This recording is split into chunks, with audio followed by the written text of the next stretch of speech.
Hey everyone, thanks for tuning in to another episode of the Invest in Yourself podcast. Today's guest features Michael Vecchione. Michael is a former chief of the Rackets Division in Brooklyn, New York District's Attorney's Office. His career as a prosecutor spanned over 4 decades. He has written many books, and today we talk about one book in particular. The name of the book that we talk about is Homicide is My Business. Mafia hitman turned informant. His name was Luigi Ronsisvalle, also known as the Zip. Michael got to interview Luigi over and over again to gain the government knowledge on the Mafia. Luigi committed 13 murders during his career as a Mafia hitman. Luigi was an associate of the Bonanno family, and he came from Sicily, and he was with the family over there as well. It's a really interesting story. Please subscribe to my podcast if you want to get more interviews like this, and without further ado, let's get into this story. Hey Michael, how you doing today, man? I'm good, Adrian. Thank you very much for having me. Hopefully your day, wherever you are, is as beautiful as today is in New York. It's sunny and warm. So we're good. We're good. Well, good, man. I'm glad that you took out the time to come on my show. I really enjoyed your book about Luigi, the hitman for the Bonanno family, and he was a part of the Sicily, Italy area. I mean, he was a part of a family down there. And I mean, you were a prosecutor for, I believe, 40 years. I mean, over 4 decades. And then you were also the chief of the Rackets Division at one point. But I mean, you had a lot of different career titles. But the one where you, oh, go ahead. No, I did. I did. Go Yeah. ahead. I was just going to say, so the one in particular about Luigi, because I mean, you got many books, and I wanted to cover the one about Luigi the Hitman. So let's, what title were you in your career with law enforcement at that time?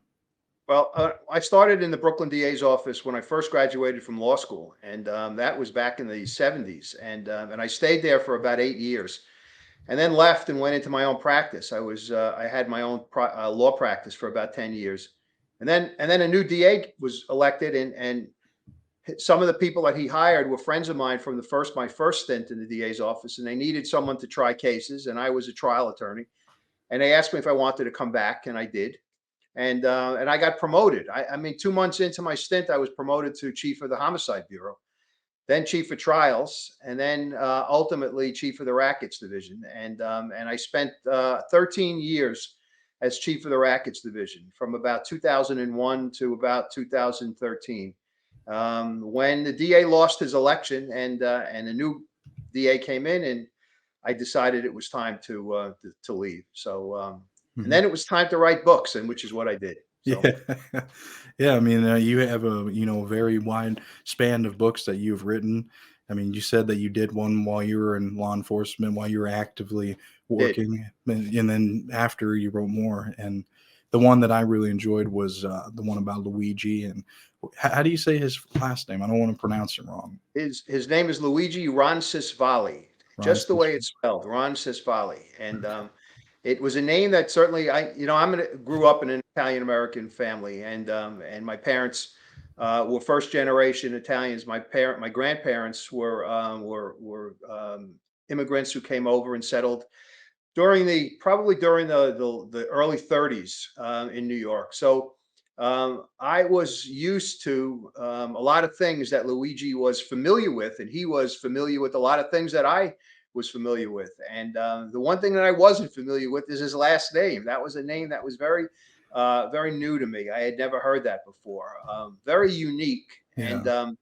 he just simply called himself Luigi. He never referred to himself as by his last name. And everyone who I know, Adrian, who was connected to the case and now who has read the book, never has the same situation with you. They always they just say, I like the Luigi book as opposed to Ronsisvalle. So Yeah. it's just an easier way to deal with to deal with the subject matter. So Yeah. that's No. so that's it. And of course you can ask questions, but I just want to tell your audience that the way I met him was very strange. I was a relatively I was an experienced assistant DA, but not to the point that I was when I left the DA's office in 2013. I had been there probably about 7 years by that point, and one day it was a summertime, I believe. Not that many people were around, and my boss actually in the homicide bureau where I was working was on vacation, and his deputy was in charge.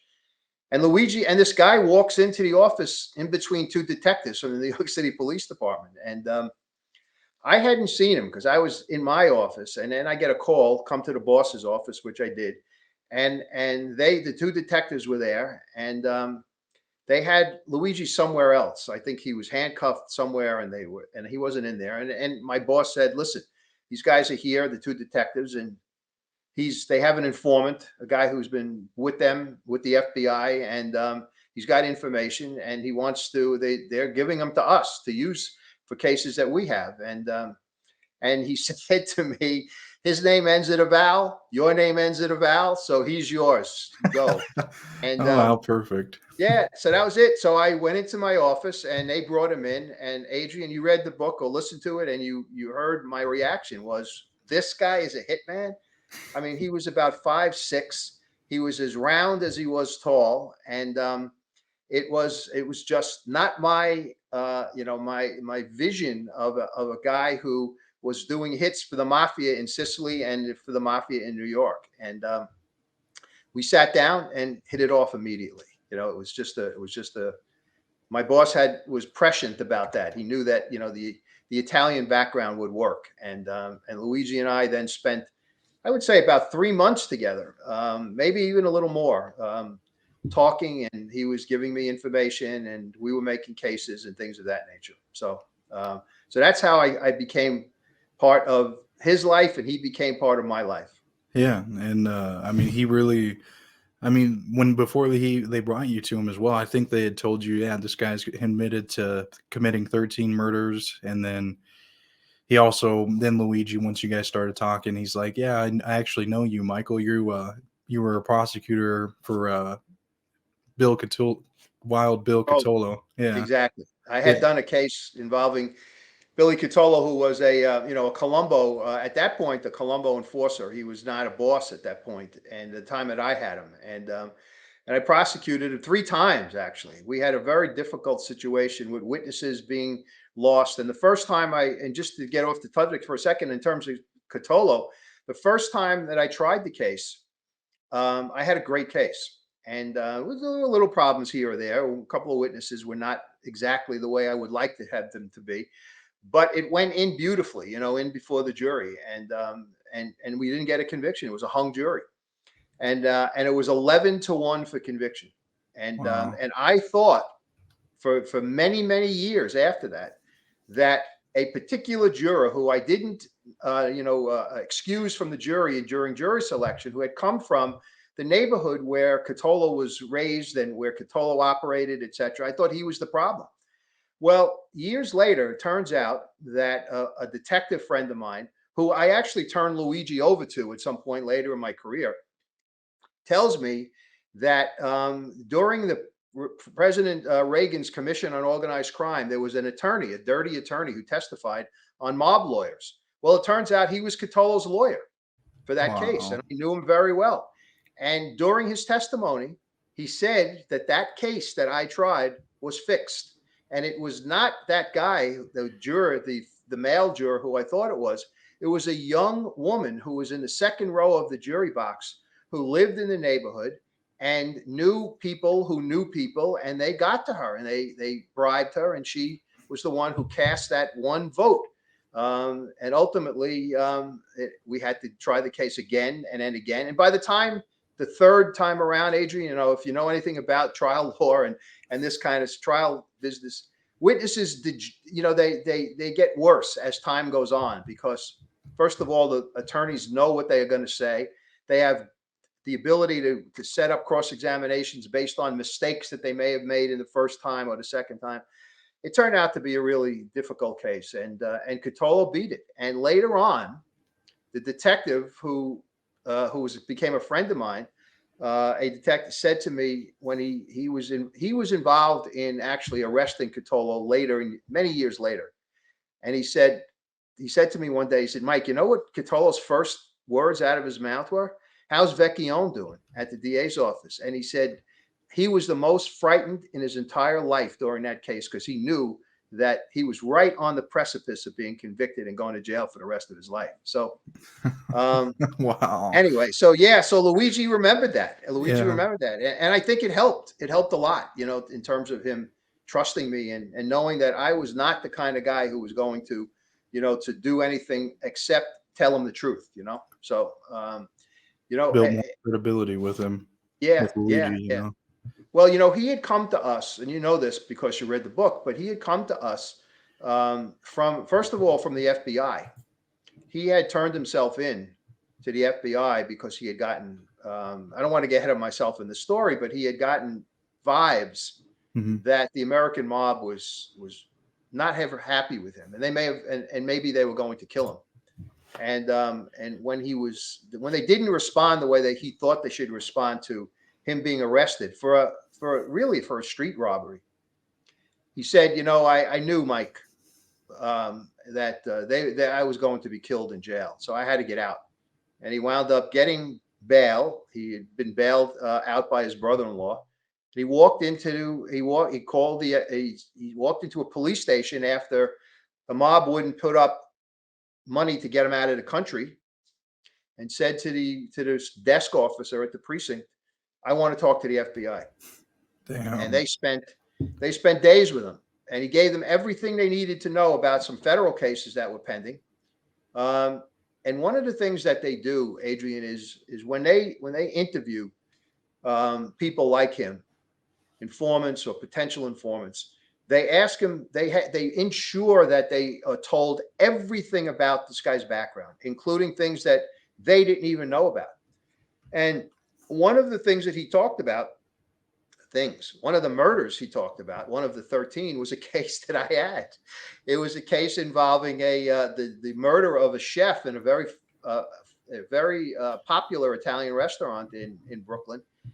And the chef was murdered by Luigi because the family of a young girl who the chef was raping, turns out it was his niece, by the way, hired the mob to kill him. And Luigi got the hit and killed him. And that case was open. So the FBI brought him to the police department and said, "There's an open case. This guy can give you the information." And they brought him to the DA's office.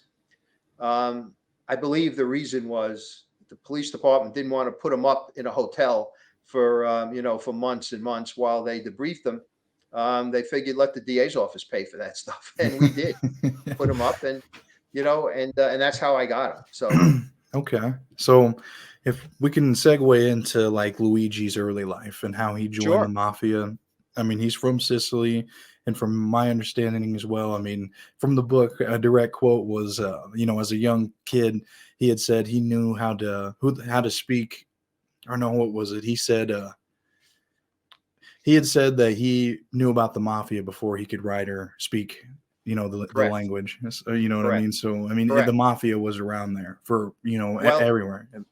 how about this quote? This sets it up perfectly for you. To Congress, he said, when a congressman asked him, "How did you get involved?" He said, "Senator, when little boys in America grow up, they want to be baseball players. In Sicily, they want to be mafia." And that was the way that that was his mantra, so to speak. And as soon as he could, he went to meet, the person who was the head of the mafia in the town that he grew up in, called Catania, was the name of the city. I shouldn't say town; it's a city on the east coast of Sicily. And he made his way, or got into, when he first approached this guy. Um, his name was Luigi always called him Signore Rapisardi. He never gave me Yeah, his first name. right. So he said when he first approached Rapisardi, he walked into Rapisardi's social club or coffee shop in Sicily, and one of Rapisardi's bodyguards stopped him. Essentially, "What are you doing here?" And he said, "I want to talk to the Signore." And they said, "Get out of here. Get lost." And he had to leave, of course, but he was persistent. And one day, Rapisardi saw him again and said, "Come over, sit down, talk to me."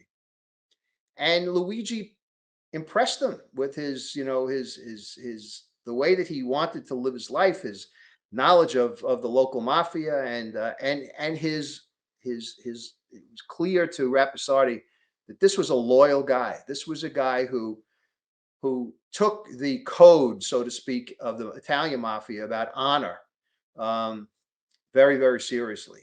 And Rapisardi began to test them. And by the way, the same thing happens when he comes to Brooklyn, but we'll get to that when we get to Brooklyn.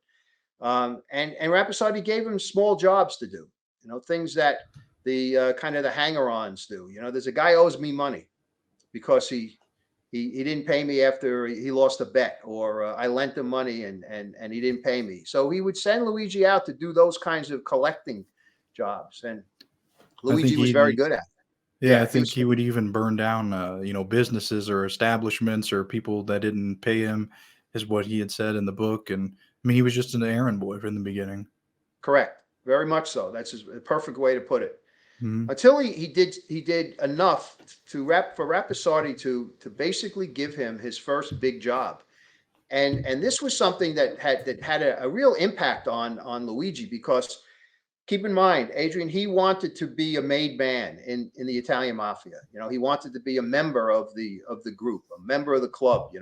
And he knew that in order to do that, he would have to do everything that Rapisardi wanted, including, if that meant killing people, he would do it.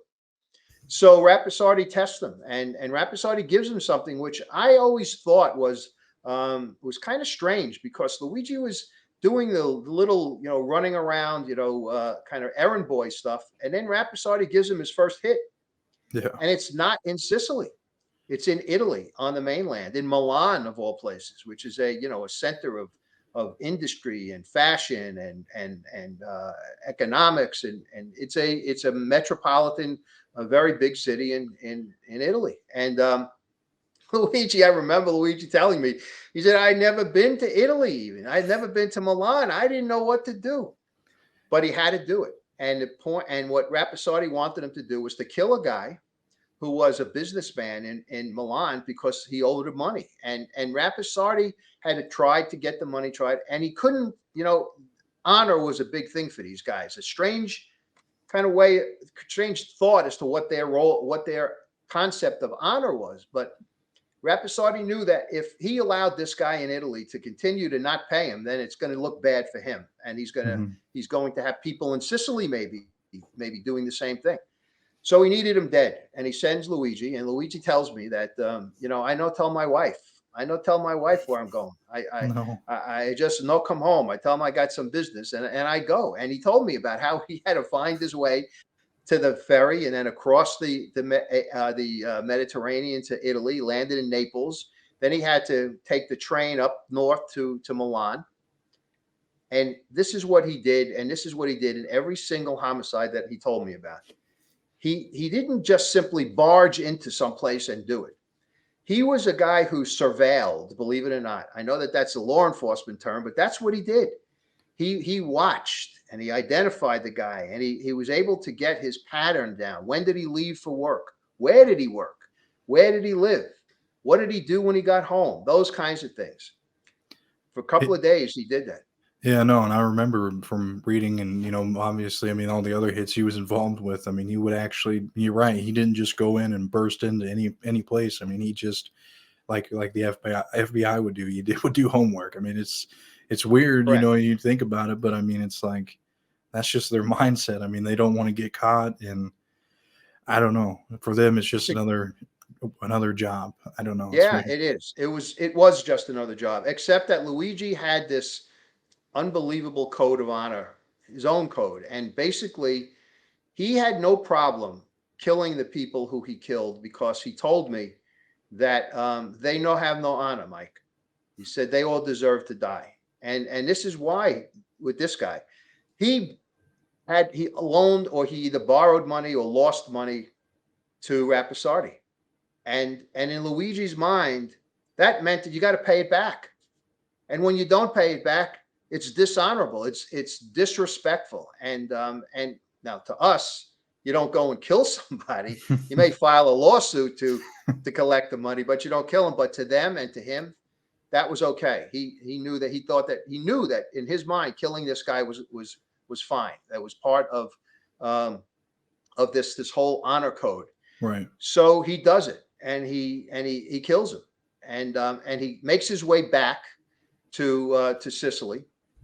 And now he's been away for a day or two. I think it was a couple of days. And his wife didn't know where he was, just that he was working.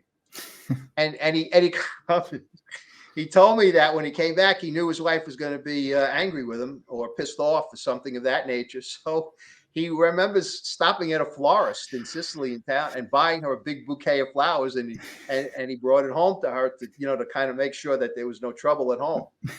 So the interesting part about this, Adrian, is the next day he goes to Rapisardi's social club, and to collect his money for the hit, and to get the sense as to how things went. And he told me this. He said when Rapisardi sat him down, Rapisardi put a newspaper in front of him. It was an Italian newspaper, and on the front page was the story of the hit. That's how important this guy was, and he was, and Rapisardi was happy as could be. He was beside himself, and that was it. That began Luigi's career as a hitman in Sicily. And he said to me that each person that he killed in Sicily, with the exception of one guy, and I'll tell you about in a second, all deserved to die, Mike. All deserved to die. They all were dishonorable people. Rapisardi gave him a hit in Rome, a hit, hits in Sicily, and those kinds of things. And he carried them out all perfectly. The one that he did on his own for himself was in his mind, a matter of honor as well. He worked as a hitman. That was his kind of his side job. He worked for the railroad.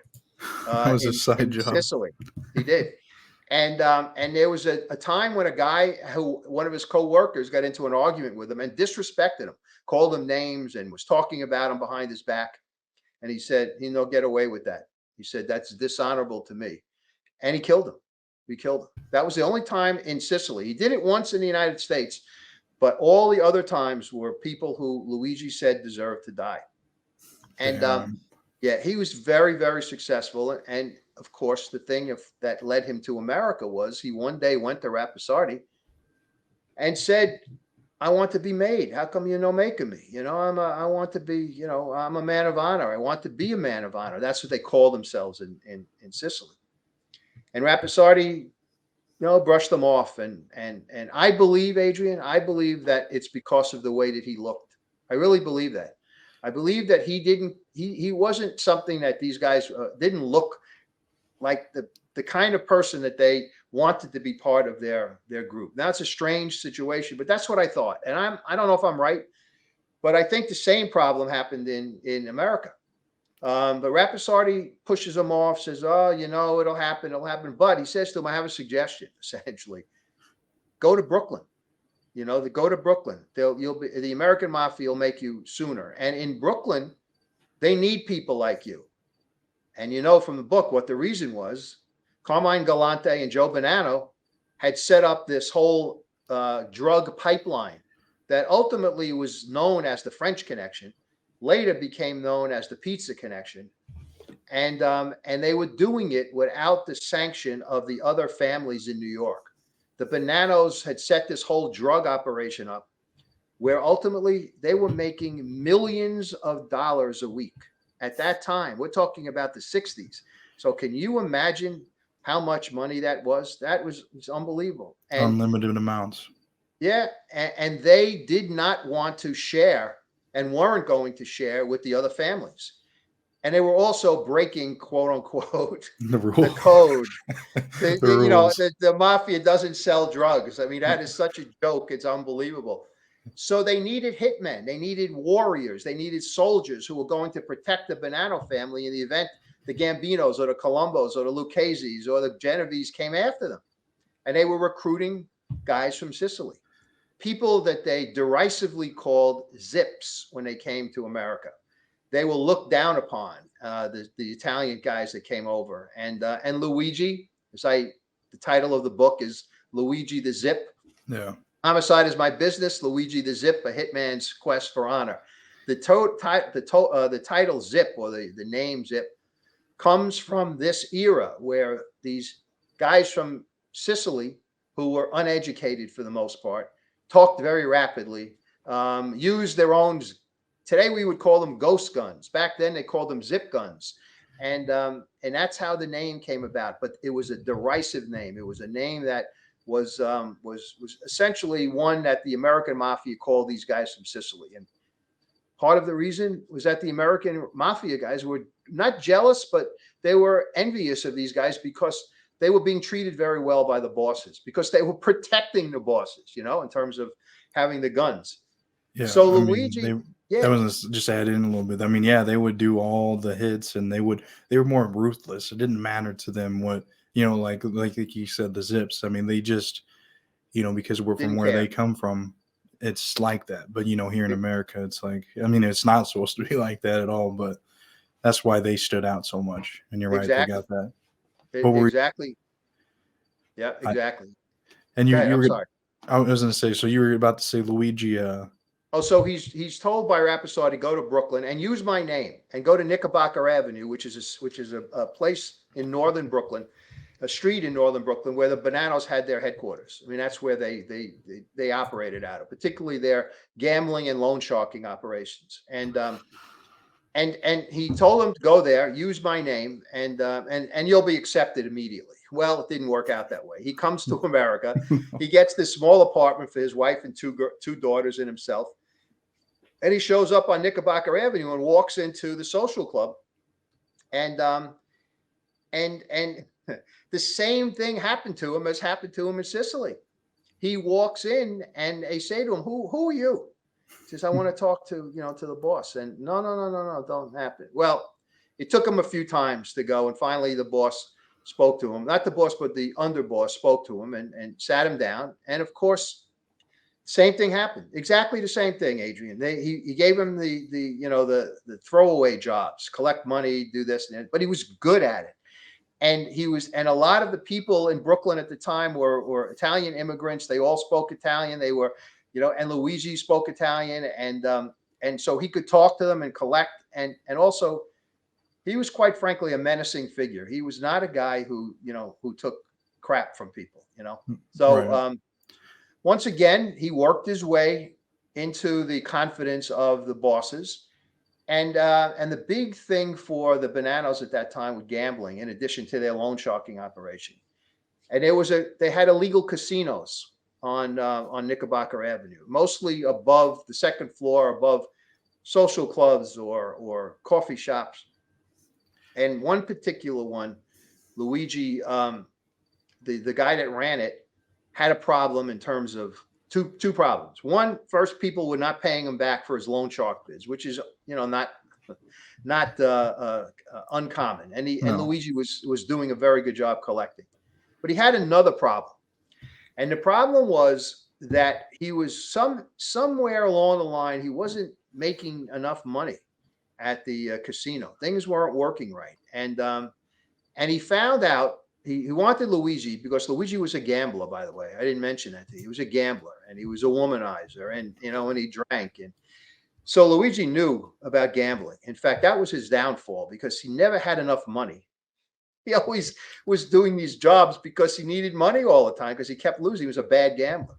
Right. Yeah. So But he as knew much it. as he would make, he'd blow it. Correct. But he knew all about it.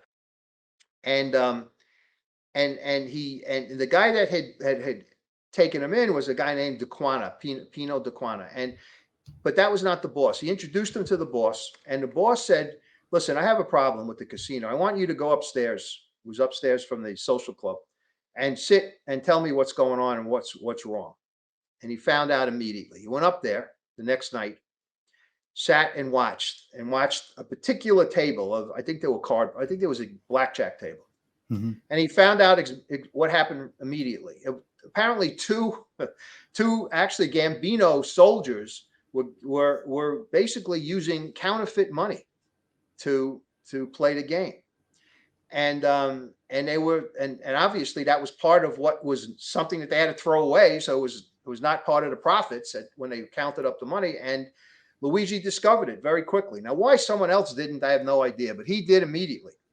Yeah, he was able to point it out.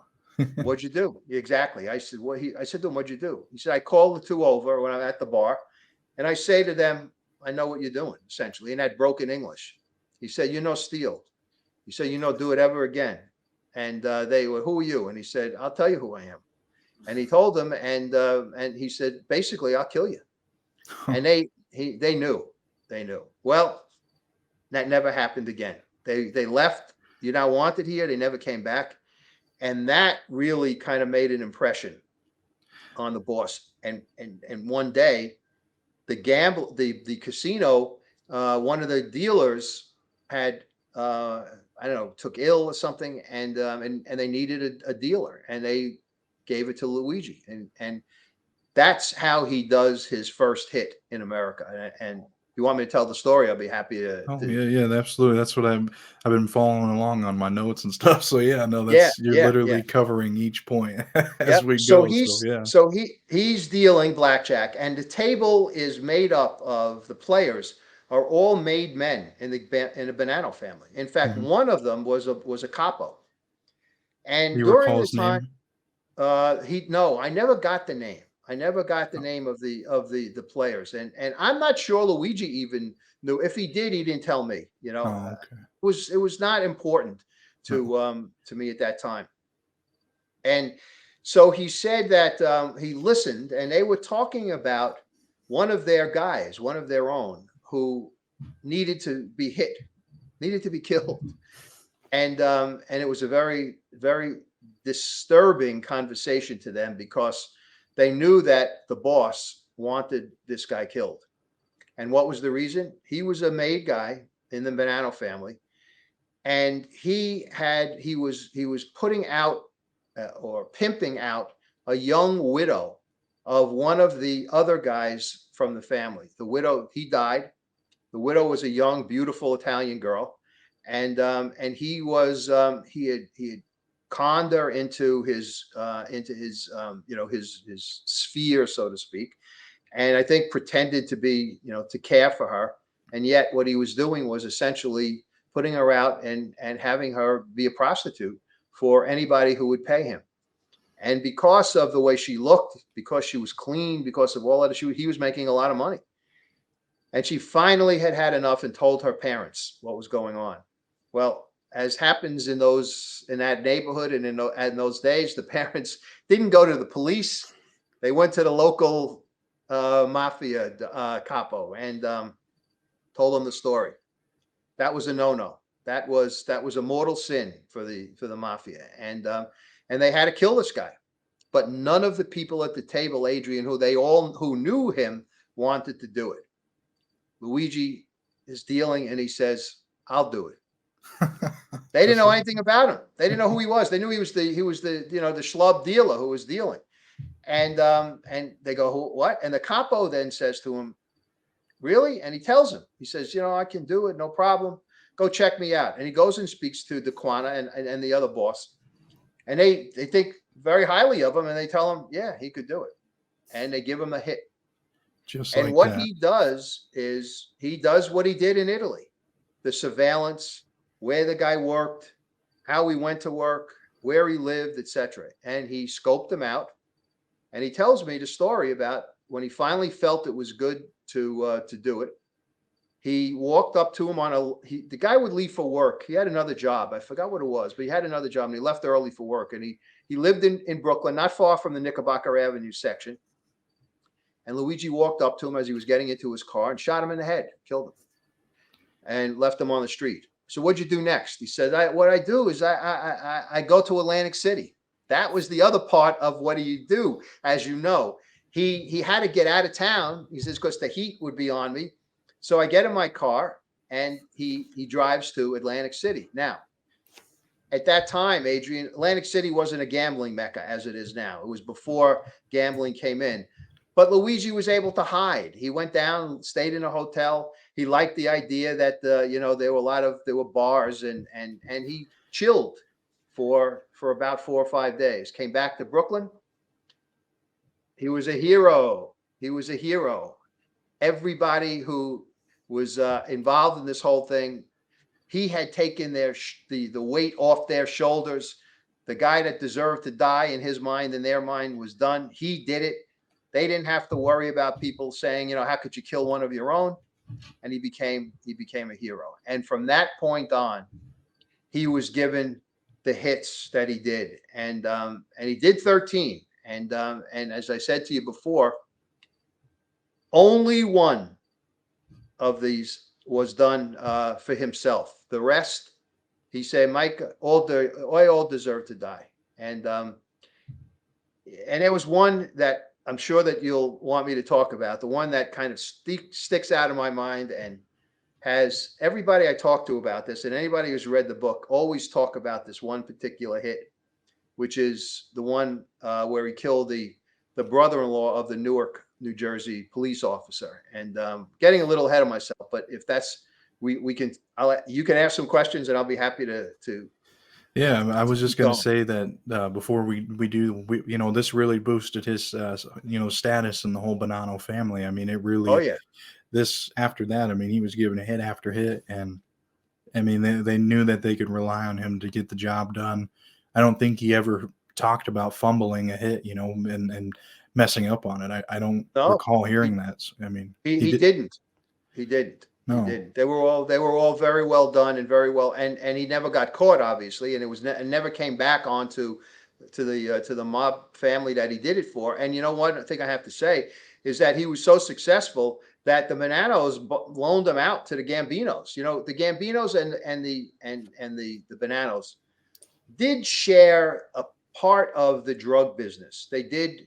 The Bonannos were supplying drugs to the Gambino family in Brooklyn, and Luigi was one of the things that he did as part of his early life, and then later on, much more significantly, was to transport drugs that were coming in from the French Connection time from Knickerbocker Avenue to, which is in South Brooklyn, just so that you understand. If you looked at Brooklyn on a map, the Knickerbocker Avenue, which is in Greenpoint, was on the northern part of the borough.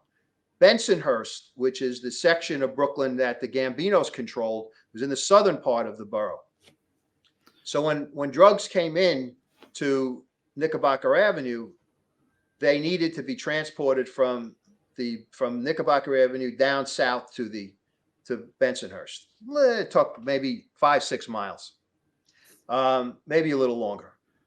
And Luigi was part of that transportation. He was one of the guys who was in the car bringing loads of heroin to the Gambino. So they knew who Luigi was, and as a result of that, the Bonannos lent them out essentially to the Gambinos for when they had to do hits. In fact, the hit that he did, that I had the murder of the chef in the restaurant, was a Gambino contract. It was one that they had gotten, and they hired Luigi to do it.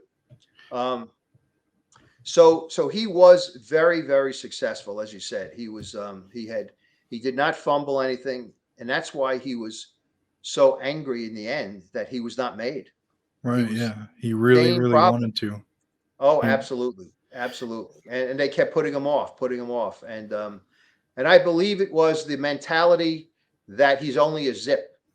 He's a zip, and as I said before, the American Mafia looked down on the zips. They had no mhm. respect for them. They didn't like them, and I think that was really at the root of his problem in America. That he was a zip, and that's why he didn't get made. So, Yeah, I mean, it really could be because I mean, they just, they were two different kinds of animals. I mean, and when you think about it, the regular mob guys and then the Zips, I mean, they're just two different no people. question, no Yeah. question. I'll tell you a little story that he told me about in terms of highlighting the difference. When he was in the midst of becoming trusted by the people on Knickerbocker Avenue, and they were giving him these jobs. As I said before, one of them was to collect money. So they hook him up with another guy who was trusted by the Bonannos to go collect a debt from a guy that owned a pharmacy in another part of Brooklyn. And the guy that he was working with was a guy that was kind of started to become jealous, because Luigi was really making his mark on the boss, and was getting jobs that this guy was supposed to be getting in his mind. And he didn't like him, didn't trust him, and I think he wanted him out. and he wouldn't have the guts to tell that to the Bonanno people, nor would he hurt them. He wouldn't kill them. So what happens is he sets up this. The boss gave them a job to collect this money from this pharmacist in, as I said, another part of Brooklyn. And the guy who was with Luigi says, "I'll pick you up." He's got this Cadillac. "I'll pick you up. We'll go to the pharmacy. I'll wait outside in the car. You go in with the gun, collect the money, come out, and we'll come back to Knickerbocker Avenue and take care of giving it to the boss." So he goes, "Okay, no problem." They drive up. Luigi gets out. The guy's waiting in the car outside. Luigi walks into the pharmacy and he encounters the pharmacist, and he tells him what he's there for. The pharmacist reaches under the counter and pulls out a gun and starts shooting at Luigi. He said, "Mike, a good thing he's a no good shot because I'm a dead. I'm a dead." He shoots at me.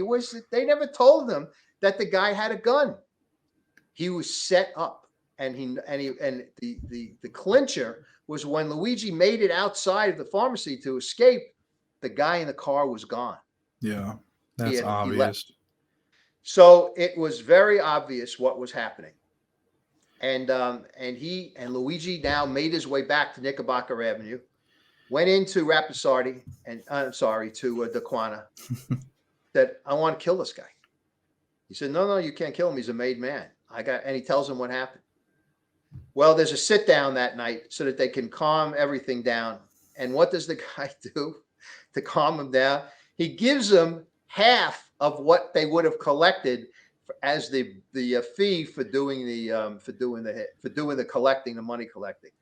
So, but what turns out to be a bad situation, actually, Adrian, turned out to be a good one because these two guys now kind of had a very interesting relationship from that point on, and they were very successful. In fact, what they were doing was helping the Zips get into America. And how were they doing it? They would drive from Brooklyn to the Canadian border in New York, and they had forged passports. Now, Luigi had a legitimate passport, so he was able to get across the border, and he would meet these Zips who came into Canada and gave them these forged American passports. And then they would leave, and then the Zips would make their way into America using the forged passports, and that's how the Bonannos were reinforcing their army of soldiers. So that worked out very well. And there was one other thing I have to tell you, one other little story about this combination. The guy says to him one night, "We got to go to upstate New York, a town upstate New York, to collect money from a guy who owned a pizzeria up there." And he goes up, and they're in this small town, and the pizzeria now is closed. It's closed for business. So the guy and Luigi get out of the car. They go into they break into the restaurant, and what the guy does is he disconnects all of the gas lines that are in there to the oven and to the heater and things of that nature, and he just lets it go. And then they leave, go back into the car, and they park a couple of blocks away, but with the pizzeria visible to them. And Luigi says, "Well, what's going on?" He goes, "Wait." So a little while later, maybe a half hour later, the guy gets out of the car, and he goes to something that we don't see anymore anywhere, a phone booth. And he goes to the phone booth and he makes a call, comes back into the car. Luigi says, "Well, what are we doing?" He says, "Wait a minute." About 2 or 3 minutes later, the pizzeria, boom, explodes. Jeez. The phone call tripped there's this small spark that happens, and in those days with those old phones, and because the gas lines were off and the place was filled with gas fumes, they ignited and blew the entire pizzeria to smithereens. That was the message. You don't pay the Bonannos, that's what's going to happen. And they destroyed this guy's business. So Luigi and this guy became, they were very successful partners at some point. And then Luigi becomes, the hitman, doesn't need this guy anymore. He's okay by himself, So yeah, it was quite and I have to tell you, you would have loved sitting in my office next to me and listening to this guy. I never wanted him to leave. And I know that you know this, but I'll tell you your viewers. The first day that he came in, he had been in the Brooklyn House of Detention in a segregated unit away from everybody so that he wouldn't be killed, because he was an informant at that point to the FBI and to the police department. And I said to him when he walked in, I said, "You hungry?" "I'm Italian." I know he's Italian. Italians like to eat. It was around lunchtime. So he goes, "Yeah." I said, "Well, how's the food? What do you have?" He says, "It's merde," which is Italian for shit. It was terrible. Right. So I said, "What do you want?" He said, "A veal Parmesan hero and a bottle of beer." And I get it for him from a good Italian restaurant right near our office. That was it, Adrian. I had him. I had him. He loved that food. And every time he came in, every time he came in to talk to me, I would make sure that I had the Parmesan and the beer waiting for him. And he would eat and talk and eat and talk. And it was a really terrific relationship. And every time I say that, I think back to my parents and to my grandparents. If they had any clue that I was telling you, for instance, that I had this relationship with this Sicilian hitman, they'd be shaking in their boots, in terms of that. They were hardworking, honest, living people. So, but that's how, I think all of that came across. And that's why Luigi, as I said before, was very comfortable talking to me. Yeah, I think so too. And I'm really, giving him that little extra perk can go a long way and really open him Oh, up yeah, to give him something to look forward to. But you had absolutely. your relationship with him, and I mean, it's it's interesting, it all because I mean, you're just there to interview him constantly, back to back, over and over, and like you want to. It's like you're watching a movie, or you know what I mean. It's like you're sitting here, and he leaves you on a cliffhanger. On this week, and then the next week you come back, and he keeps going and going. And I mean, you did it for Exactly. 3 months. That's a That's long time. exactly it. And you know something? He gave me things that had nothing to do with the Italian mob. He gave me some things that he learned as a result of being in the Brooklyn House of Detention. He was in the segregated unit, but that didn't mean that he wasn't talking to others who were in that segregated unit. And and they who were there, they kind of looked up to him because word got around that this guy was a mafia hitman in that segregated unit. So there was one situation where a guy came to him and wanted him to do a hit, said, "I want you to kill my brother." Um, Told him the story, and had nothing to do with the mafia. It was another case that I'm using in one of my and actually in my next book, which is a novel. I've done now two novels that are based on all of the cases that I couldn't fit into into the true crime books. So Yeah. I'm writing them now and using the stories that I have as part of a three book series called Fallen Angel, which book one is out, book two will be out in September, and I'm writing book three. I'm actually sitting at the desk where I was writing it before you came on. So Luigi did things for me that I never expected. Including giving us the information as to who killed Carmine Galante, and he was in jail at the time, and Galante was the big man on Knickerbocker Avenue, particularly for those who were involved in the drug business, and he was assassinated in a trusted Italian restaurant on Knickerbocker Avenue. And it turns out that it was the Bonanno family, another faction of the Bonanno family, that killed him. And why? Very simple: money. Yep. Just He- as the other families were upset that the Bonannos weren't giving them enough cut or any money from their drug business, well, this faction of the family felt that Galante wasn't giving them enough of a cut, and they were doing the work, and they set him up, and they killed him. And Luigi was in jail at that time. He didn't know actually who did it, but he said I'll never forget this. He said it to me and to a detective when we after the killing, brought him in and said, "Who do you think killed him?" He said, "I'm in jail. I don't know, but I think it's Baldo Amato and Cesar Bonaventure." And who were they? They were Galante's bodyguards. yeah. And guess who, as it turns out, years later, who was determined to be the people who set him up? Amato, and Bonaventuri. So Luigi was right on the money at the time. Um, so uh, I really don't. I really need to tell you about. I think your viewers will like this story because it really is typical of what Luigi is about in terms of the hits. I mentioned before that he wanted to become what he called a man of honor, and the hits were done to people who he believed deserved to be killed. Mm-hmm. And the other mantra of his was, "I no kill nobody, Mike. I no kill nobody." He said, "The people who hire me, they're the ones who kill him. I just pulled the trigger." That was his warped way of thinking. And he told that to Congress too, because later on, I keep mentioning that, but later on I gave him to a detective who was running, who was working for President Ronald Reagan's Commission on Organized Crime, and Luigi testified in front of a commission of senators who were investigating the mafia and organized crime, and one of the sessions was about drug trafficking, and that's what he testified in front of them, and he told them that, and that's where also, by the way, the title of the book comes from.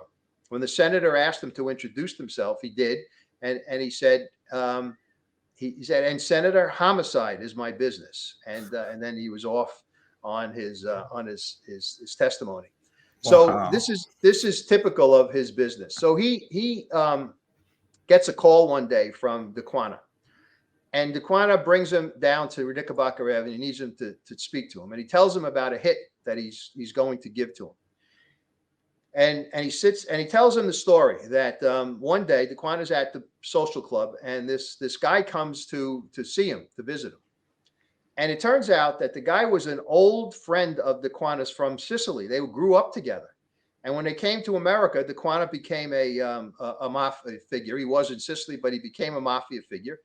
And this other guy, whose name, by the way, Luigi never told me. I mean, sometimes he really was very, very kind of circumspect, and it didn't make a difference again for me at this point. The guy became a Newark, New Jersey police officer. And the police officer came to DeQuana one day and said, "I want you to kill my brother-in-law, and he needs to be hit." And this is the story. The brother-in-law was a businessman, had a business in Newark, New Jersey, in the city. And Newark at that time was pretty good. It wasn't, as violent as it is now, etc. And he had a business downtown Newark, and he was a gambler, and he was not a good gambler. He was a bad gambler. And he would lose. He lost a lot of money. By this time, Atlantic City was a gambling mecca, so he would lose at Atlantic City. But he also lost to bookies, etc. He bet with bookies in local bookies. But he also participated in a regular poker game with his friends, some of whom were part and parcel of the DeCavalcanti family in New Jersey. Right. The family, by the way, that the Sopranos TV show was based on. Yeah. And they played cards every I think it was every Thursday night and or Wednesday night. The night doesn't make a difference. And he was very bad. He was losing all the time. And he was in the hole a great deal. So until one particular night, the pot is pretty big, and he's got what he believes is a winning hand, a great hand. The problem is, because he was losing throughout the game, he didn't have enough to get to stay in the game and to put it into the pot.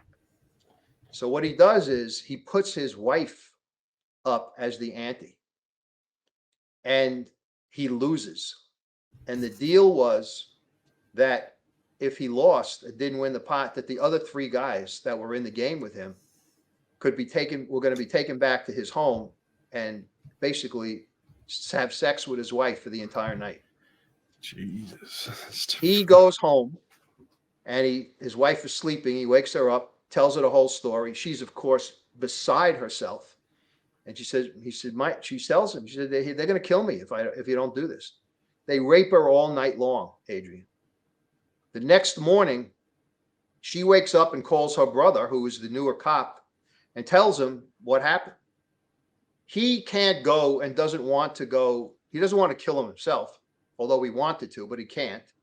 And he doesn't want to go to the Cavalcanti people, who he knew from his work as a cop, because he didn't trust them. They were under investigation. There were wires on them and all kinds of stuff. So he goes to his old friend, Pino DeQuana, in Brooklyn. and he tells him what he needs. The Quana says, "Don't say another word. I'll take care of it."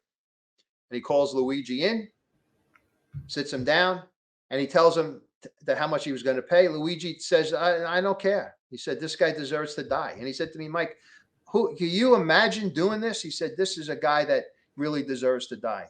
And he does his thing, Adrian. He does the whole surveillance thing in a place where he didn't know anything. No, he knew nothing about New Jersey. The only thing that was important to him was how quickly and where could he get onto the Garden State Parkway, which is a parkway that leads to Atlantic City, that when he killed him, he could get there quickly and get down to Atlantic City, which is what he does. Yeah. He does it, and he does it. And he comes after he does it, he waits down there for 4 or 5 days, comes back, and the Quana has another meeting with the cop and Luigi, and the guy pays him, and he doesn't even, Luigi says, "I don't want everything you said before." He took $4,000 for the hit, and that was it. So when I heard that, that was towards the beginning of my relationship with him, and it was a story that I never ever forgot, and it's, as you can see, the kind of story that people like yourself and others are aghast at. I mean, they look at it and say, "What? How could a guy do that?" And that was it. So that kind of summed up to me what Luigi was all about. And of course, he did it because he said he was a man of honor. So that was his code. I mean, yeah, it's just really, it's, a horrible situation. Any way you look at it, that whole thing. I mean, it's not something you forget. Even just for me reading it, I'm like, what the fuck? Like, this is disgusting, man. Like, why? How could someone do that? And then exactly. And the whole idea from the whole idea of the man of honor thing really kind of started to really bother him, because he felt that the American mafia was not men of honor, and because they had done things to him, like that incident at the pharmacy, right. And he had been told to go. He needed money for something. He went to a mafia loan shark, who said, "I won't charge you interest, but you got to pay me in a couple of days." And he couldn't do it. And the guy said, "Well, if you don't pay me, by the end of the weekend, I'm going to kill you." And that was another thing that Luigi felt was a slight to him. He says, "I'm one of you. You want to kill me? Give me a couple of extra days." So that was the one that he did on his own. He went to the place that night where the guy worked and killed him. So, but he didn't get away with paying, because he went to the wake of the loan shark, and the loan shark's brother was there, and Luigi thought the loan shark's brother was gonna kill him, and the loan shark had no idea that Luigi had killed him. Damn. But the loan shark said to him, "You owe me money because I took over my brother's book, so you have to pay me money that you owed him," and which he did. So, damn. Well, I was gonna say, so, like, briefly, what did Luigi? He ended up becoming, an informant. So, like, for the people that haven't read the book, I mean, what? I mean, we kind of expand on that. I mean, I we know will. how. Oh, go ahead. I will. I'll do it very quickly because I know we're getting close to time here. But Luigi gets a job from the Gambino family. There's a financier, a very important Italian financier who was laundering mob money in Italy, is arrested in the United States and arrested in Italy, and he's charged with money laundering in both places. And he wants the prosecutor in New York and the judge prosecutor in Italy killed, because that's the way he figures the cases will go away.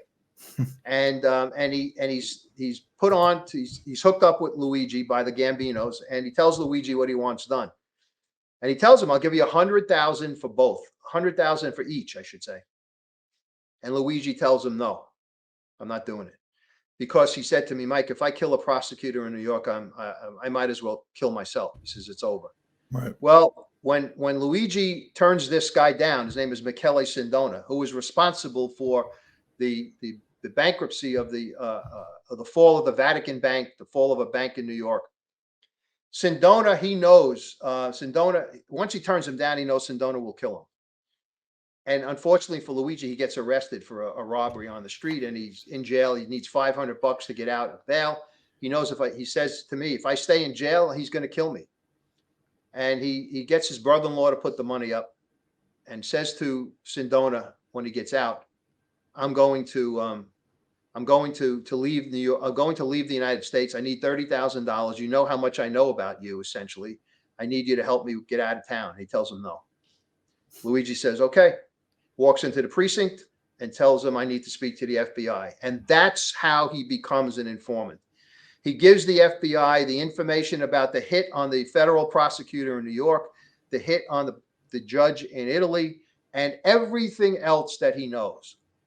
All of the drug stuff, all of the things he's been doing. And that's how he then became an informant for the FBI, then for us, and then ultimately I turn him over to the President's Commission on Organized Crime, and he testifies in front of Congress. And that testimony, which was about the pizza connection, the drug network that the Bonannos had set up after the French connection was taken down by the police, he testifies, and it's in all the newspapers. And in New York, our later mayor, Rudy Giuliani, Mhm. and the person who was going to be the head of the FBI at some point, a guy named Louis Free, were preparing the pizza connection trial.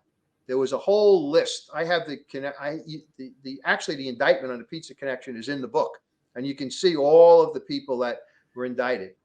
And Louis Free read about Luigi's testimony, brought him to New York, and he became now a witness at the pizza connection. Went into witness protection because he had lots more that they were going to use in other cases.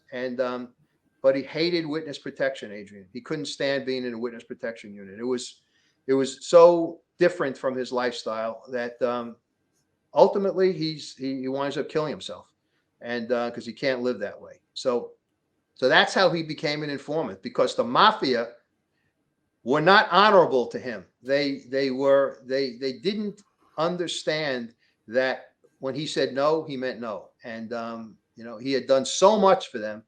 He was never never became a made man. That when they didn't do things for him that he thought were, things of respect, like that loan shark and this, this Sindona not giving him the bail money, he basically said, I got to take care of myself and my family, and that's how come he became an informant.